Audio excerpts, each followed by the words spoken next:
Imagine this. The FBI finally cracks a $2 million cyber heist. But when they kick down the doors, the man behind the screen isn't who they expected. He isn't a lone genius hacker. He isn't even a career criminal. He's a son trained by his own father to steal, deceive, and destroy lives. And the betrayal doesn't stop there, because even a trusted family friend was secretly feeding them the keys to America's financial vaults. Before we dive in, drop a comment below telling us where you're watching from, and don't forget to subscribe. Your support keeps us motivated to bring you more chilling, true cybercrime stories like this one. Now sit back. Let's begin the story in full. John was 55 years old, a man who had lived long enough to know better. But instead of teaching his only son the values of honesty and resilience, he handed him something darker, a roadmap to deception. His son, Stephen, just 27 at the time, grew up in a household where hustling didn't mean working hard. It meant cutting corners, finding loopholes, and eventually breaking the law. What started small, fake credit card applications, phishing emails, selling stolen accounts on shady forums, slowly snowballed. John had decades of street-smart experience. Stephen had digital fluency. Together, they were dangerous. To the outside world, they looked like any father and son duo in suburban America. Cookouts on weekends, church on Sundays, a friendly wave to the neighbors. But inside their home office, behind glowing monitors and encrypted chats, they were building a silent empire of fraud.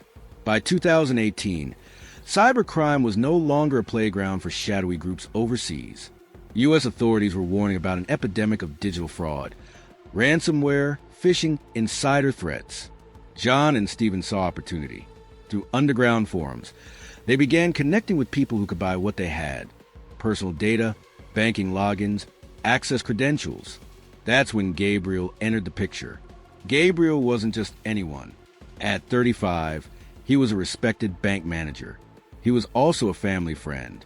He had grown up alongside Stephen's cousins, shared dinners with John's family, and been trusted in ways only family friends are. But trust cuts both ways.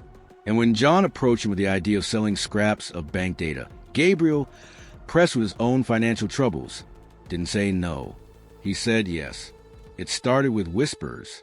A list of dormant accounts here, a leaked password there. Nothing too obvious. But soon, the stakes escalated.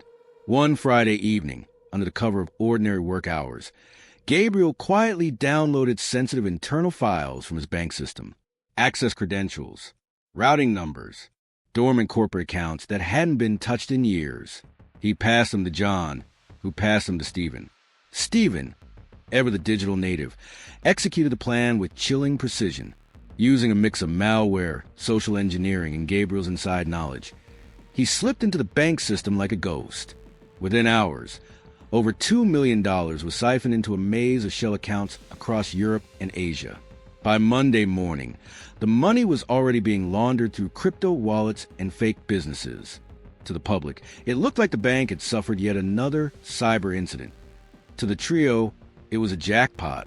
But what they didn't realize was this: every keystroke left a fingerprint, and every fingerprint, sooner or later, leads back home. When the bank reported the theft, the FBI's cybercrime unit stepped in. The hack had the hallmarks of sophistication, but also something unusual: access that seemed too perfect, as though someone inside had handed the thieves the keys. For months, investigators combed through server logs, blockchain transactions, and suspicious transfers. They identified burner phones, offshore accounts, and VPN trails. Each thread led to another, until one anomaly surfaced: an IP address that pinged from a modest home network in New Jersey. At first, the FBI thought it was a decoy, but when the same IP surfaced again, linked to a phishing domain registered in Stephen's name, they knew they had found something real. They began surveillance. Neighbors would later describe John as quiet, a bit stern, but proud of his son. They'd mow the lawn together, fix up cars in the driveway. To anyone watching, they were bonded by family.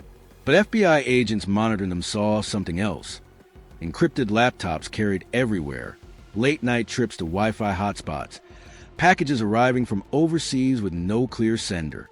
Stephen, Despite being a millennial who should have known how to cover his tracks, made mistakes. He reused pseudonyms. He bragged in private chats. He even left metadata in stolen files that pointed back to his own devices. And John, the so-called mastermind, underestimated the persistence of investigators. The turning point came when the FBI subpoenaed records from a crypto exchange. Buried in thousands of transactions, they found one that tied directly to Stephen's personal email, used once to verify a wallet before he tried to delete the evidence. That was a slip, the mistake that unraveled everything. Investigators began mapping the network, and soon the name Gabriel surfaced, not from digital trails, but from a human source inside a bank who quietly hinted that someone in management might be compromised. The FBI dug deeper. They tracked Gabriel's logins. Compare them with the timestamps of leaked data. And slowly, the picture sharpened. The hack wasn't just an external breach. It was an inside job, orchestrated with surgical precision by people who were supposed to be friends, even family. By mid-2021, the FBI had enough to move, but they faced a problem. If they arrested one man too early, the others might vanish. They needed all three, father, son, and friend, caught in the same net. So they staged surveillance. They monitored meetings at diners. They looked at bank accounts. They even intercepted phone calls between John and Stephen where the two casually discussed moving product and cleaning accounts. The trap was almost ready. And then something happened that forced the FBI to act faster than planned. The FBI had been patient. Too patient, perhaps. They were carefully building the case, ensuring every angle was covered so that no lawyer could dismiss it on a technicality. But sometimes patience collides with reality. One evening, Stephen tried to withdraw $150,000 in crypto through an exchange that was already flagged by investigators. The request raised alarms, not just because of the amount, but because of where it was headed. An account in Gabriel's name. It was a link they couldn't afford to lose. If Stephen completed the transfer, Gabriel would realize he was compromised. Worse, John might go underground, disappearing into one of his many safe havens. The FBI had no choice. They had to act now.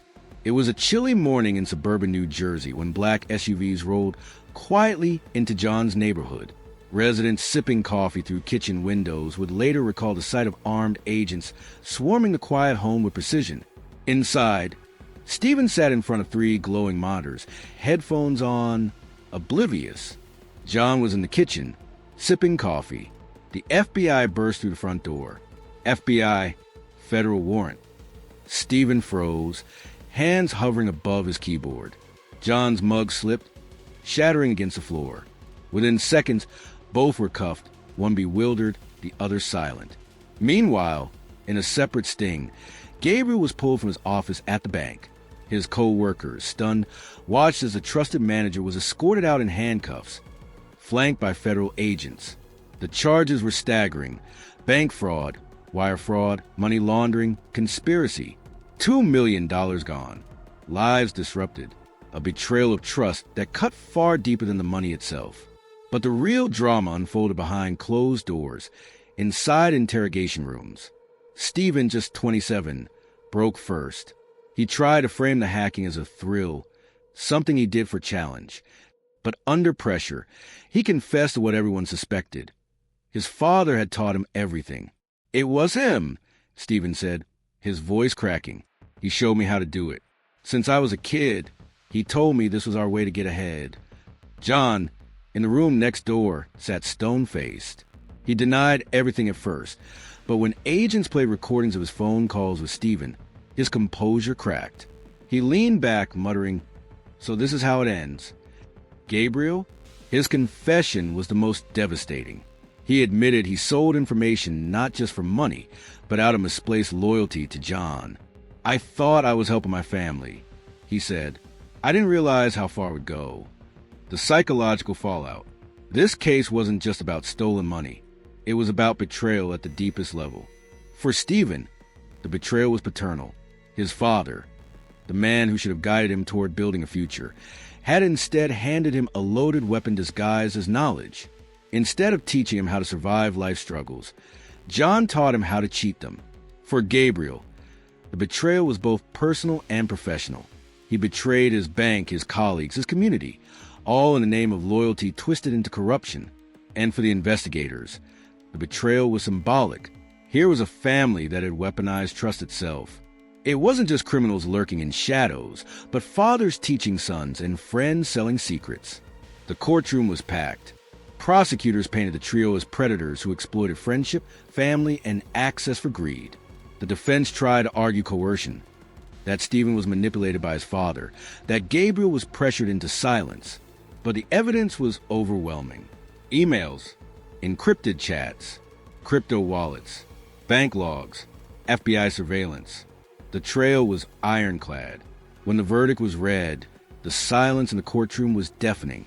John and Stephen, guilty on all counts, sentenced to 30 years in federal prison. Gabriel, guilty of conspiracy and insider fraud, sentenced to 20 years. 3 lives, 3 futures, all destroyed. The case became a headline across America. News anchors highlighted the eerie details. A father grooming his son into cybercrime, a trusted bank insider selling secrets, millions siphoned away with a few clicks. Experts warned this was not an isolated story. In fact, it represented a growing danger. Cybercrime born not just in dark web forums, but in ordinary homes, nurtured by people who believe shortcuts matter more than values. The FBI's cyber division released a statement. No crime stays hidden forever. Technology may help you conceal your tracks for a while, but sooner or later, the truth surfaces. And sometimes, the ones leading you into darkness are those you trust most. What makes this story chilling isn't just the stolen millions. It's the erosion of trust between a father and son, between a family friend and community, between a bank and its customers. Greed doesn't just empty accounts. It empties relationships. It poisons loyalty. And it destroys futures. For John and Stephen, what began as a father-son bond ended in a shared prison cell. For Gabriel, what started as helping a friend ended in disgrace. And for the rest of us, the lesson is painfully clear. Crime may pay for a season, but the cost, sooner or later, is everything.